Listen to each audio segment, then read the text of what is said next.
Well, Bilderberg assumed that name in 1954 at their first meeting as Bilderberg at the Bilderberg Hotel. It's a little bit like Shakespeare's As You Like It. They say to Shakespeare, what do you want to call this book? And he says, As You Like It, meaning whatever you want to call it. And they thought it was dictation, so one of his plays is called As You Like It, and the title has nothing to do with the play. So that's how the Bilderberg came by their name. Now, they had been meeting for half a century. The moneyed class had been meeting. But they decided they have to meet systematically every year, well planned in advance, in addition to maybe other smaller meetings throughout the year. Sure this is the right turn, Jim? No. Let's see if you can start.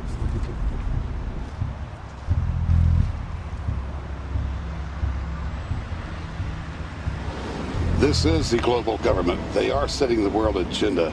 Inside right now, they're deciding on whether or not there will be a war with Iran. They're deciding whether or not taxes will increase, whether oil prices will be suppressed or increased. There's much more on the agenda that we'll be finding out in the fullness of time. But those are three items that are heavy on their list this year.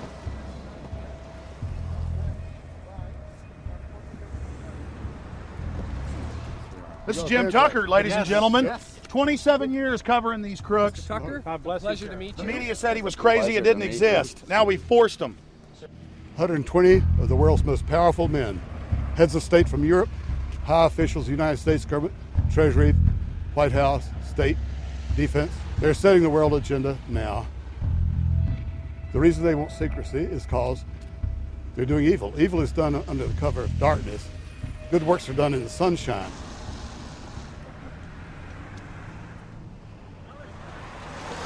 Hi, how you doing? Good. Get off the property, please. Well, Jim has some questions for you. I need you to move off the property, please. Okay. Private property. Sure. It's a public sidewalk. Oh, yeah, we are cooperating. Thank you. Right onto the sidewalk. Yeah, there's no implication that we aren't cooperating. Right onto the sidewalk and stay there, please. Sure, yeah, thank you. Great. Jim has some questions for you. Again, I need you to stay right on the sidewalk. Yeah. Thank you very much. We actually checked with the city. The property line's actually right here. Also, That's good. Property line's actually right here.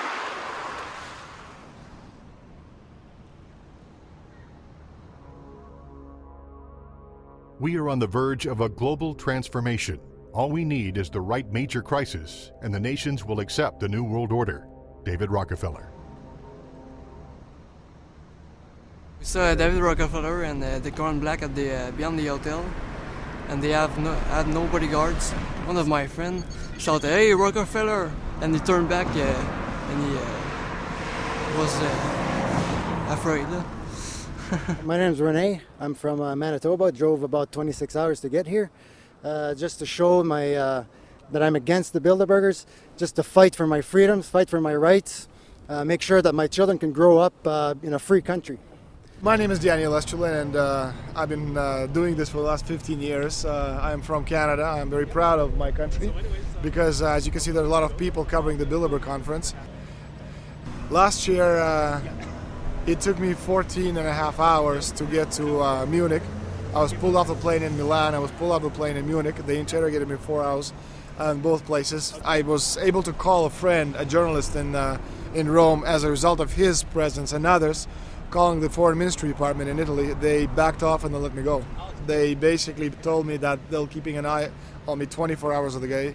The little hotel where we were staying at, Jim and I, out of the 20 rooms, 6 were occupied, 3 by the CIA and 3 by the German Secret Service. That's how serious these people are, and that's how afraid they are of actually what we may be able to reveal and what we actually do reveal publicly about the Bilderberger intents. Daniel Estrelin has covered the Bilderberg meetings in Europe and North America for more than 15 years. His book, Club Bilderberg, has been translated into more than 20 languages and is a global bestseller. Estrelin has photographed many past Bilderberg meetings.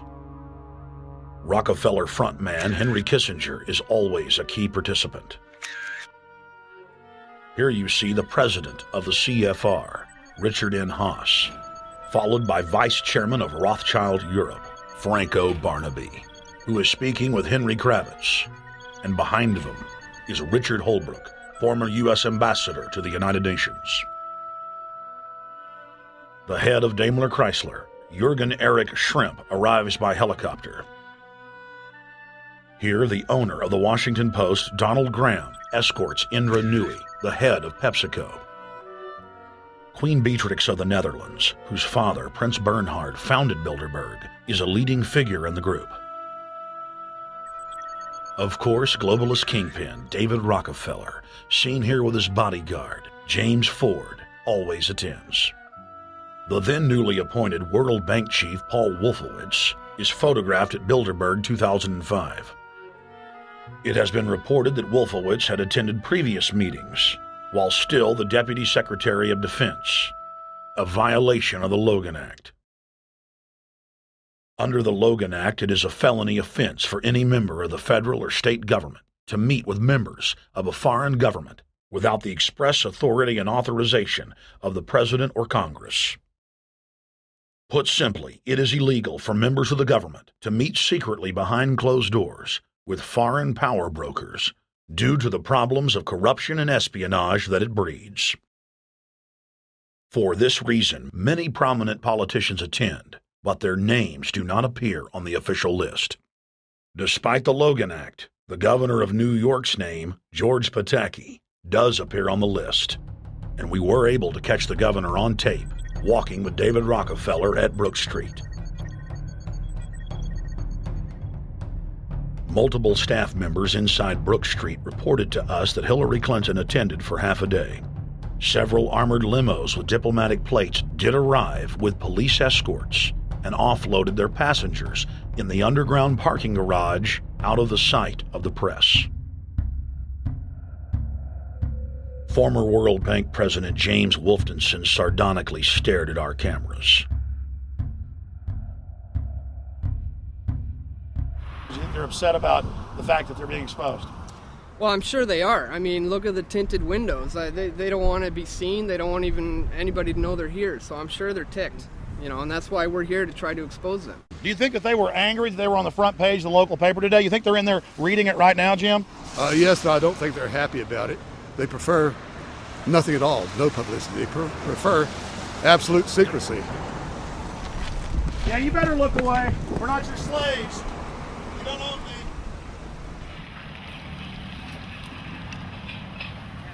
Did you get a list of the attendees and everything, or not? No, I've asked for one under a slight variation of my name, and I don't know if I'll get it or not. Also, it could happen today. For the last 3 years, I get back to the hotel. And there's a copy there waiting for you. Well, somebody who does not identify himself. I mean, I'm not just not revealing the source. I don't know the source myself. But a fact, because they want the Bilderberg letterhead on it, and makes a nice memento. Perfect. Alex. Yeah. That's Chalabi, eh? You think Chalabi? No, I don't think. I know. It looked like Chalabi, and it was a fat guy. Yeah. That was Ahmed Chalabi? Yeah. Oh my God, then they're really going to attack Iran. Because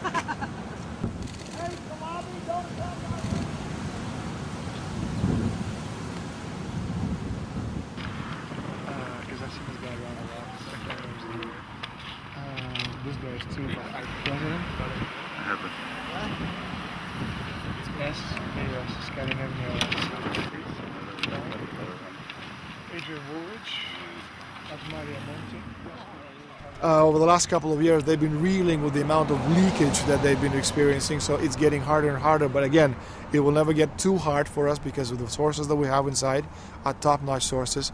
People who are actually working for them, the Secret Service, the second layer, people in the Bilderbergers, the clerks, the administrative office, they're there. They are our eyes and ears, and every time there's something out, we always get the information. That's Francisco Pinto Balsamao. I think that's the Queen. It's the Queen. Oh my God, you can't kiss her hair. You see her? Yes. Oh my God. Queen of Holland. What usually happens, the Secret Service guys who are protecting the Bilderberg delegates, the staff, the cooks, the chefs, when they actually get to see and to hear what some of these nasty people are talking about, they're the first ones to look for us and the first ones to make sure that we get the information from the meeting. We're very rigorous with information that does come out. We double, triple, and quadruple the confirm the sources, make sure that all the information checks out. A lot of the stuff, the Bilderbergers have planted information, make sure that this disinformation nullifies the accuracy of the reporting, which is why we never publish the first thing we hear.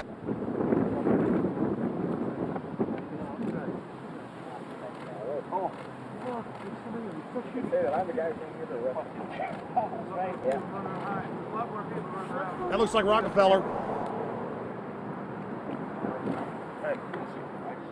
The decisions that these people take, again, they're not only decisions that affect business community, they affect politics, business, environment, across the entire spectrum. And these decisions are made and taken by a very elite group of people behind closed doors this year at the Brook Street Hotel.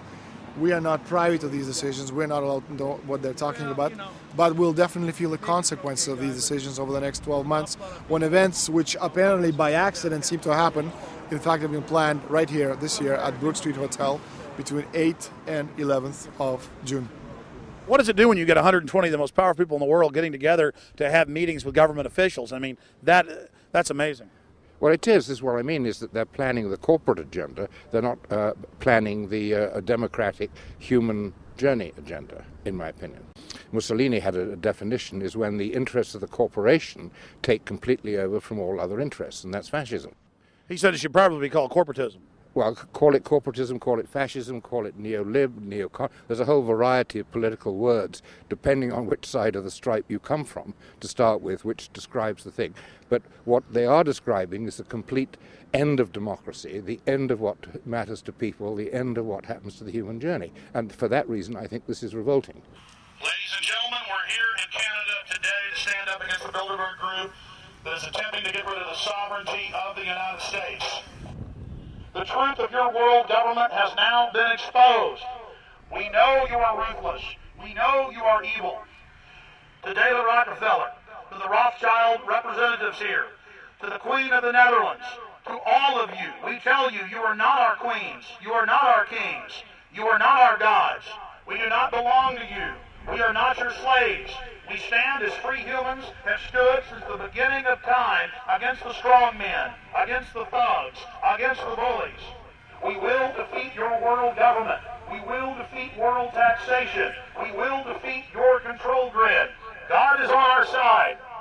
I stand before the creator of the universe, and I ask the creator of the universe, as our founding fathers did in 1776, to lead, guide, and direct us, and to give us the power and the foresight and the understanding and the will to stand against your entire agenda, including your final plan of world population reduction of 80% that Henry Kissinger penned in 1973.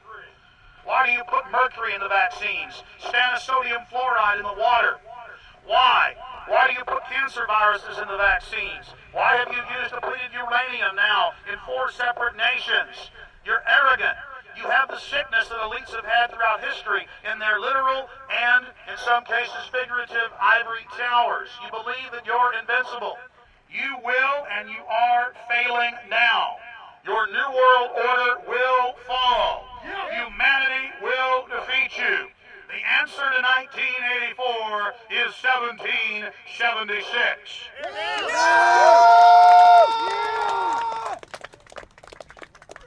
Bilderberg is an elite organization, and the way it works, the protocol of the meetings is the staff, after they're vetted out, they're told exactly how they're supposed to behave themselves, meaning that they can never address the attendees, they can never speak to them unless they're spoken to first, they can never look them in the eye. They have to approach them from the right side, the people who are right-handed, and from the left side, the people who are left-handed. They can never look them straight on. And needless to say, all the information that is being spoken during the conferences is under no circumstances allowed to come out. That's what they're told. They're threatened with not being able to find another job anywhere in the sector if they reveal any information to the press.